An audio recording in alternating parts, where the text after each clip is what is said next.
సింజానమణి మంజీరమండిత శ్రీపదాంబుజ. సింజానమణి మంజీరమండిత శ్రీపదాంబుజ అంటే అమ్మవారి పాదములకు ఉండేటటువంటి కింకిణులు, అంటే ఆవిడ పెట్టుకున్న మంజీరములకు ఉండేటటువంటి కింకిణుల యొక్క ధ్వని వినపడుతుంటుంది ఆవిడ నడుస్తుంటే. అటువంటి మంజీరములు పెట్టుకున్న తల్లి. ఈ మంజీరముల యొక్క శబ్దము వినడము అంటే అదొక్కటే దాని ప్రయోజనం అని మీరు అనుకుంటున్నారా? మా అమ్మాయి గజల పట్టాలు పెట్టుకుంటుంది కాబట్టి మా అమ్మాయి గజల పట్టాలకి అమ్మవారు పెట్టుకున్న మంజీరములకు తేడా ఏముందండి? ఇవి ధ్వని చేస్తాయి, అవి ధ్వని చేస్తాయి, అంతేనా ధ్వనులు? కాదు. మీరు చాలా జాగ్రత్తగా పట్టుకోగలిగితే ఒక రహస్యం ఉంది. ఎప్పుడు కూడా మననం చేసే లక్షణం ఉన్నవాడిని ముని అంటారు. మననం చేసేవాడు మాట్లాడ్డం, మౌనిగా ఉంటాడు. మౌని అంటే ఎవ్వరితో మాట్లాడకుండా ధ్యానము చేయుచున్నవాడు. ధ్యానమునందు లేనివాడు మాట్లాడుతూ ఉంటాడు, ఎప్పుడే ఎవరినో పోగేసుకుని మాట్లాడుకుంటూ ఉంటాడు.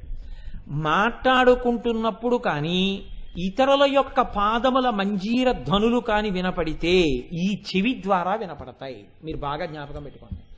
మా అమ్మాయి గజ్జల పట్టాల చప్పుళ్ళు నాకు వినపడ్డాయి. ఎలా వినపడతాయి? నేను ధ్యానం ఏం చేయక్కర్లేదు దానికి. మామూలుగా టీవీ చూస్తున్నా మా అమ్మాయి వస్తుందని తెలిసిపోతుంది. ఇలా నడుస్తుంటే గజ్జల పట్టాల చప్పుళ్ళు వినపడతాయి. ఏమిటి ఇంటికి ఎవరో గజ్జల చప్పుళ్ళు వస్తున్నాయి, ఎవరో వచ్చినట్టున్నారు, ఆడవాళ్ళు వచ్చినట్టున్నారు, చూడు తలుపుతి అన్నాను అనుకోండి, ఎవరో పెట్టుకున్న పాద మంజీరముల ధ్వని వినపడింది. దానికి మీరు ధ్యానంలోకి వెళ్ళక్కర్లేదు. చెవి బాగా పనిచేస్తుంటే, మనసు బాగా పనిచేస్తుంటే వినపడతాయి. అమ్మవారి పాద మంజీరముల ధ్వనులు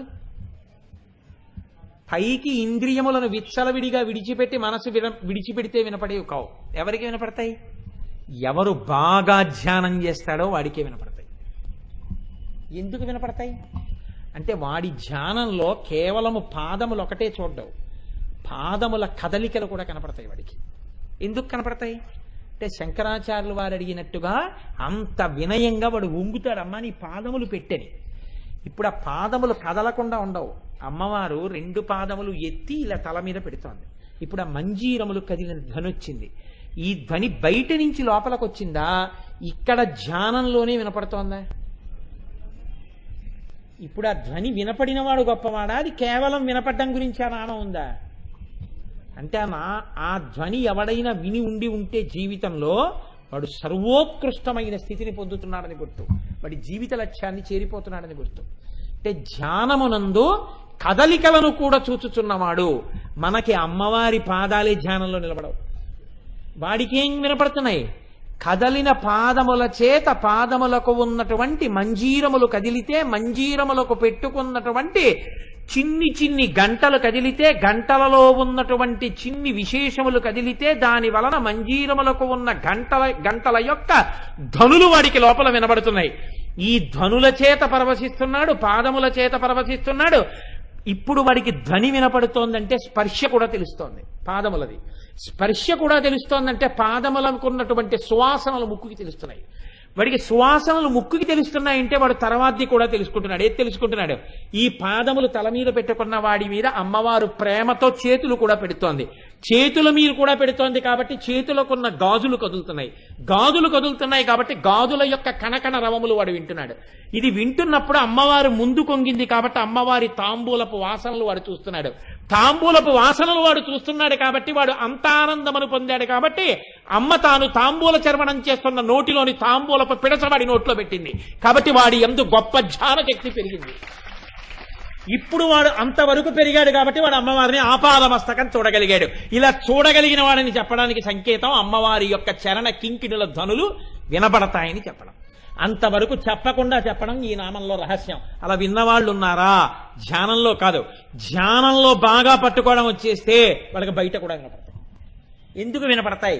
ఇప్పుడు వాడు ధ్యానంలో పట్టుకోవడం కాదు, వాడిని వదిలి ఉండలేక అమ్మవారు వాడి వెనకాల తిరుగుతుంటాయి. అటువంటి వాడు ఎక్కడున్నాయో అక్కడ గజ్జల చప్పుళ్ళు వినపడుతుంటాయి ఇంట్లో. అలా జరిగిందా ఎక్కడైనా? నేను సాధనా ప్రక్రియకి సంబంధించిన రహస్యాన్ని చెప్పను కానీ, ఆ కోణాన్ని ఆవిష్కరించను కానీ, అటువంటి మహాత్ముల గురించి అటువంటి వాటిని నేను ప్రస్తావన చేయడం అంత పెద్ద బాగుండదేమో. ఒక విషయం మాత్రం మీకు మనవి చేసే ప్రయత్నం చేస్తాను. శారదాదేవి అని రామకృష్ణ పరమహంస భార్య. అప్పటికి ఇంకా ఆవిడ ఆయన దగ్గరికి వెళ్ళలేదు. ఆవిడ పుట్టినింట్లో ఉండగా రామకృష్ణ పరమహంసకి పిచ్చెక్కిందని చెప్పుకున్నారు. భర్తకి పిచ్చెక్కింది, ఒంటి మీద బట్ట కూడా లేకుండా గంతులేస్తున్నట్ట, ఈ వెర్రిది మా ఆయన కాపరానికి ఎడతాననుకుంటోంది. ఆఖరికి రామచంద్రుడు అంటే శారదాదేవి తండ్రి తీసుకెళ్ళి పిచ్చేడి కట్టబెట్టాడు ఈ అమ్మాయిని చెప్పుకునేవారు. పాపం ఆవిడ చెవుల్లో పడ్డాయి ఈ మాటలు. ఏమిటో భర్తకి పిచ్చెక్కిందిట, ఆయన అలా తిరుగుతున్నారట, నేను భార్యని ఇక్కడ ఉండిపోయాను, ఇటువంటప్పుడు కదా నేను ఆయన్నికి శుశ్రూష చెయ్యాలనుకుంది ఆవిడ. ఇది పాతివ్రత్యం. అసలే పిచ్చికి తిరుగుతున్నట్ట, మనకెందుకు వచ్చిన గొడవని ఆవిడ అనుకోలేదు. ఎప్పుడెప్పుడు వెళ్ళి శుశ్రూష చేస్తానా అనుకుంది.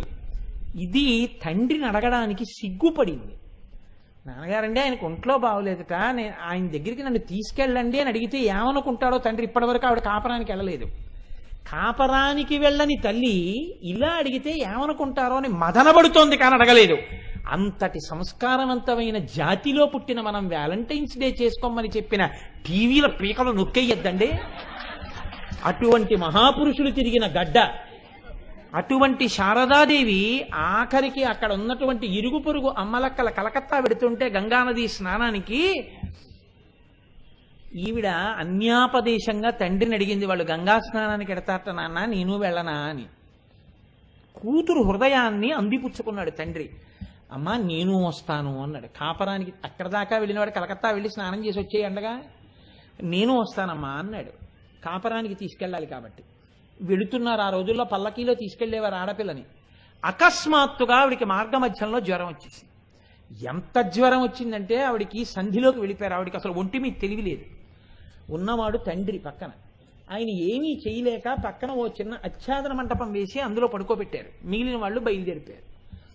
ఆవిడ జ్వరంతో పడిపోయింది.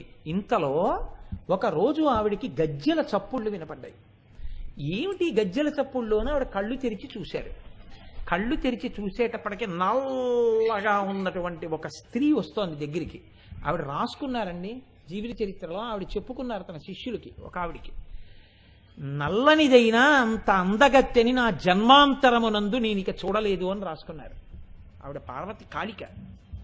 ఆవిడ వచ్చి మంచం మీద కూర్చున్నారు పక్కన. కూర్చుని ఏమ్మా అలా ఉన్నామే అన్నారు. బాగా జ్వరంగా ఉందండి అన్నారు. ఏం బెంగెందుకు అన్నారు. మా వారిని చూడాలని బయలుదేరాను, ఏమిటో ఈ జ్వరం ఇలా వచ్చింది, ఆయనకి వెళ్ళి సేవ చేయలేకపోతున్నాను, అందుకు బెంగగా ఉందమ్మా అన్నారు. అంటే మీరెక్కడి నుంచి వచ్చారు అని అడిగింది ఈవిడ శారదాదేవి. నేను కలకత్తా నుంచి వచ్చాను అన్నారు. అనగానే ఈవిడ సంతోషంతో మీరు మా వారిని చూశారా రామకృష్ణ పరమహంసని అని అడిగారు. అసలు ఆయన అక్కడ ఉంచింది నేనే కదమ్మా, నువ్వు వస్తున్నావని అన్నారు. అని ఆవిడ లలాటమును నిమిరి ఆవిడ యొక్క తల మీద చెయ్యి వేసి ఒళ్ళంతా నిమిరి నీకు తగ్గిపోతుందిలే అమ్మా అంది. అని వెళ్ళిపోయింది. అంతే, మరునాటికి జ్వరం తగ్గిపోయింది. ఆవిడ పల్లకి ఎక్కి రామకృష్ణ పరమహంస దగ్గరికి వెళ్ళిపోయారు. ఆవిడికి దర్శనం అయింది అమ్మవారి. ఆవిడ అమ్మవారి ఉపాసన అని కాదు, ఆవిడకి జన్మతః ఏర్పడిన భక్తి చేత. జన్మతః వస్తుందండి మహాత్ములకి, దాన్ని మీరు ప్రశ్నించలేరు. మీరు శారదాదేవి జీవిత చరిత్ర చదివితే తెలుస్తుంది. అమ్మవారు అనుగ్రహించింది. వేరొకసారి కేవలం 13 సంవత్సరాల వయస్సులో ఒకసారి ఆవిడ జీవితంలో ఒక గొప్ప సందర్భం జరిగింది. కామార్పుకూర్ అని రామకృష్ణ పరమహంస ఉన్నటువంటి ఊరది. కేవలం ఆవిడ ఇంకా ఓసారి అలా అత్తారింటికి వెళ్ళొద్దామని వెళ్ళారు. తెల్లవారుజామున ఏం చెప్పారంటే, అమ్మ వెళ్ళి నువ్వు స్నానం చేసిరా అన్నారు. హలధర పుష్కరిణి అని ఎవరు దూరంగా ఉండేది చెరువు, అందులో స్నానం చేసి రమ్మన్నారు. చీకట్లో 13 ఏళ్ల పిల్ల, ఆ ఊరంతా తెలియదు, దూరంగా వెడితే ఆ పుష్కరిణి ఉంటుంది, స్నానం చెయ్యాలి. చీకట్లో తెల్లవారకట్ట లేచొచ్చి బయట నిలబడి అత్తవారిని ఎవరినన్నా లేపితే బాగుండదు, అంత దూరం ఒక్కతే వెళ్ళి 13 ఏళ్ల పిల్ల స్నానం చెయ్యాలంటే ఆవిడ బెంగ పెట్టుకుని ఇప్పుడు నాకు ఎవరు తోడొస్తారు అని ఇలా గడ్డం మీద చెయ్యేసుకుని ఆలోచిస్తున్నారు. ఆవిడ ఇలా చూసేటప్పటికి ఆవిడ ముందు నలుగురు వెనక నలుగురు యనమండుగురు గొప్ప స్త్రీలు నిలబడి ఉన్నారు. అమ్మ మేము కూడా హలధర పుష్కరిణికి స్నానానికి వెడుతున్నాం, మీరు అక్కడికేనా అని అడిగారు. అవును నేను అక్కడికే అన్నారు. రా వెడదామన్నారు. ముందు నలుగురు వెనక నలుగురు నడిచి తీసుకెళ్లారు. యనమండుగురి పాద మంజీర ధనులు వింటూ ఆవిడ స్నానానికి వెళ్ళారు. ఆ యనమండుగురే అష్టలక్ష్ములు. శారదాదేవి నమస్కారం చేసి మళ్ళీ తిరిగి వస్తుంటే మళ్ళీ యనమండుగురు వచ్చి ఆవిడ్ని ఆ ఇంటి ముందు దిగబెట్టి వెళ్ళిపోయారు. అమ్మవారిని నమ్ముకున్న వారికి అమ్మవారు వారికి ధ్యానంలో కనపడడం కాదు, చిన్న పిసరు బెంగొచ్చేటప్పటికి ఆవిడ ఏదో రూపంలో వచ్చి వాళ్ళని అనుసరిస్తుంది. అనుసరించినప్పుడు ఆవిడ పాద మంజీరముల ధనులు వాళ్ళు వింటూనే ఉంటారు. కాబట్టి అంత గొప్ప స్థితిని పొందారు. ధ్యానమునందు దర్శనం చేసి ఆవిడ కదలికలను చూసిన వాడెవరో వాడే జీవితంలో అదృష్టవంతుడు, వాడే జయాన్ని చేరుతున్నవాడు. పరమహంస ఒక్కరే ఆ స్థితిని బాగా పట్టుకున్నారు. కాబట్టి ఆయన ఒక మాట అంటారు, ఒక పక్షి గుడ్డుని పొదుగుతోంది అనుకోండి, మీరు ఇలా చూసి ఫోటో తీశారనుకోండి, గుడ్డుని పొదుగుతున్న పక్షి అది. ఇప్పుడు ఆ పక్షి ఫోటో తీసుకొచ్చి చూపించారనుకోండి, ఎలా ఉంటుంది ఆ పక్షి? గుడ్డు మీకు కనపడదు. ఎందుకని అంటే దాని కడుపు తగిలేటట్టుగా కూర్చుంది ఆ పక్షి. కూర్చుని ఇలా కళ్ళు మామూలుగా ఇలా విప్పి ఉండదు, అలా అవ్యక్తమైన ఆనందంతో ఉంటాయి ఆ కళ్ళు, అంతే, అదే కనపడుతుంది. కానీ తన కడుపులోంచే బయటికి వచ్చినటువంటి గుడ్డు లోపల ఒక పిండం ఉందని, ఆ పిండం పిల్లవుతుందని, అది గుడ్డుని పగలకొట్టుకుని పైకొస్తుందని, అది తన బిడ్డేనని, తన కడుపు వేడి తగిలితేనే ఆ గుడ్డు పొదగబడుతుందని, కానీ దాని మీద తను బరువుగా కూర్చుంటే దాని పెంకు చాలా సున్నితమని, అది పగిలిపోతే పిండం స్రావం అయిపోతుందని, ఇన్ని తెలియకపోతే ఆ పక్షి జాగ్రత్తగా రెండు రెక్కలు రెండు పక్కలా పెట్టి కాళ్ళు వెనక్కి పెట్టి పొదగడానికి కూర్చునే పక్షిని మీరు చూడాలి. చిన్న గూడు ఉంటుంది, ఆ గూట్లో గడ్డిలో గుడ్డు పెడుతుంది. ఎంత మాత్రము ఇష్టం వచ్చినట్టు ఇలా కాళ్లతో ముక్కుతో కదపదు, కన్నం పడితే స్రావం అయిపోతుందని జాగ్రత్తగా తానే ఒబ్బిడి చేసుకుని ముందు ఒక కాలు ఇటేసి కాలు ఎత్తటేస్తుంది, తర్వాత రెండు కాళ్ళు ఇలా వెనక్కి జరుపుతుంది. కడుపు గుడ్డు దగ్గరికి వచ్చింది అని తెలుసుకున్న తర్వాత చాలా మెల్లమెల్లగా మెల్లమెల్లగా మెల్లమెల్లగా వంగుతుంది. కడుపు గుడ్డుకి తగిలింది పెంకుకి అన్న తర్వాత ఇక నొక్కకుండా అలాగే కూర్చుంటుంది, రెండు రెక్కలతో ఆచ్ఛాదిస్తుంది. తన కడుపుకి గుడ్డు తగులుతున్న విషయం ఎవ్వరికీ కనపడకుండా చూసుకుంటుంది. కానీ తన యొక్క కడుపు వేడి గుడ్డు పెంకుకి తగిలి లోపల ఉన్నటువంటి పదార్థము పిండంగా మారి ప్రాణం పోసుకుంటున్నటువంటి ఆ స్థితిని తన స్పర్శ చేత గ్రహించి తన బిడ్డ ప్రాణం పోసుకుంటోందని తెలుసుకున్న పక్షి ఆ పొందుతున్న గొప్ప ఆనందమే బరువుగా రెప్పలు పడుతున్నప్పుడు దాని కళ్ళల్లో కనపడుతుంటుంది తప్ప దాని యొక్క ఆనందము నీకు సమానముగా అర్థమైపోతుందా? అర్థమవదు. అమ్మవారి పాదములు కదిలినప్పుడు వచ్చేటటువంటి మంజీర ధ్వనులను ధ్యానమునందు వినేటటువంటి యోగి మనస్సు పొందుతున్నటువంటి గొప్ప ఆనందమును నువ్వు ఆయన కూర్చున్న స్థితిని చూసినంత మాత్రం చేత నువ్వు కూడా పట్టుకుని వినగలవా? నువ్వు వినలేవు. ఆ ధ్వనులు ఆయనకే తప్ప నీకు వినపడవు. బాహ్యంలో నా కూతురు నడిస్తే ఆ ధ్వని నాకు మీకు కూడా వినపడుతుంది. ధ్యానంలో మీకు వినపడిన ధ్వని మీకే తప్ప మీ పక్కనే నేను కూర్చున్నా నాకు వినపడదు. ఇది ధ్యానానికి సంబంధించిన గొప్ప రహస్యాన్ని చెప్పడం, ఈ మెట్లెక్కినటువంటి వాడి స్థాయిని చెప్పడం ఈ శ్లోకం యొక్క గొప్ప ప్రయోజనం.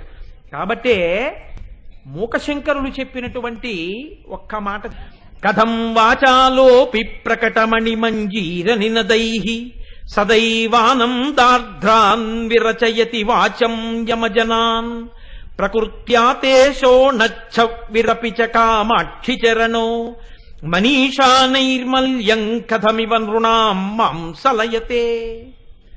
అందులో అంటారు, అమ్మ మౌనముగా కూర్చుని ధ్యానం చేసేటటువంటి వ్యక్తికి వినపడుతున్నటువంటి ఈ మంజీర ధ్వనులు ఆయనని ఆకర్షించే ధ్వనులు కావు, ఆయన గుర్తుపట్టి సంతోషించే ధ్వనులు కావు, ఆయన తడిసిపోతున్న ధ్వనులు.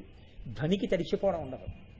కానీ ఇవి ఆర్ద్ర అంటే అమ్మవారి యొక్క అనుగ్రహం అనేటటువంటి అమృతము చేత తడుస్తున్నాడు ఈ మంజీర ధ్వనులు విన్నవాడు.